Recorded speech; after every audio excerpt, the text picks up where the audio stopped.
শুরু করছি class 11 semester 1 the bangle sellers.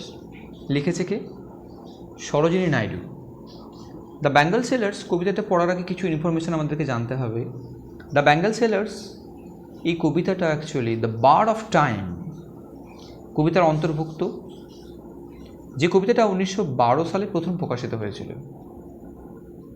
Bengal seller normally এক ধরনের একটা লিরিক পোয়েম। এই কবিতাটা লিখেছে যেহেতু সরোজিনী নাইডু, লেখিকার সম্পর্কে কিছু ইনফরমেশান অবশ্যই আমাদের জানা উচিত।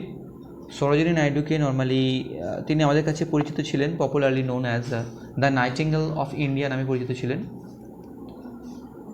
সরোজিনী নাইডু হায়দ্রাবাদে জন্মগ্রহণ করেছিলেন, তো 1879 সালে এবং 1949 সালে তিনি মারা যান।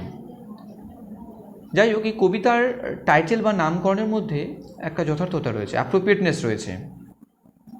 দ্য বেঙ্গল, এই যে বেঙ্গল কথাটা কি কারণে এখানে ব্যবহার করা হয়েছে বা বেঙ্গলটা কি?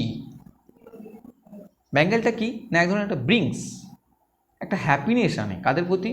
Two the lifes of daughters and wives, তার কন্যা এবং তার স্ত্রীদের উদ্দেশ্যে এক ধরনের কী করে না, একটা হ্যাপিনেস আনে।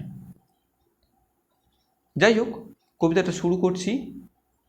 Bengal sellers are we who bear. Bangle sellers হচ্ছে চুরিওয়ালা, হচ্ছে আমরা যারা কি করি, বই নিয়ে যায়। আওয়ার শাইনিং লোডস, আমাদের চকচকে বা ঝকঝকে এরকম একটা বোঝা, টু দ্য টেম্পল ফেয়ার, মন্দিরের মেলাতে। Who will buy these delicate bright rainbow tinted circle of light. Who will buy, কেউ কি তোমরা কিনবে?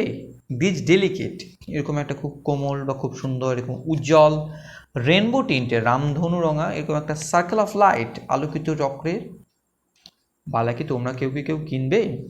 Lustrous tokens of radiant lives, যেটা হচ্ছে উজ্জ্বল একটা চিহ্ন। অফ রেডিয়েন্ট লাইভস মানে কি, জীবনানন্দের এরকম একটা বা সুন্দর জীবনের জন্য। For happy daughters and happy wife, সুখী কন্যা এবং সুখী বধূর জন্য। অর্থাৎ প্রথম প্যারাটা সরোজিনী নাইডুর এই যে কবিতাটার প্রথম প্যারাটা আমরা দেখতে পাই কি না, ফার্স্ট প্যারাটার মধ্যে আমরা দেখতে পাবো কি, একটা হ্যাপি দেখতে পাবো অ্যান্ড চেয়ারফুল মুড দেখতে পাবো।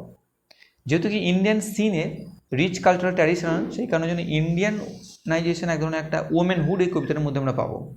সেকেন্ড প্যারাটা শুরু করছি।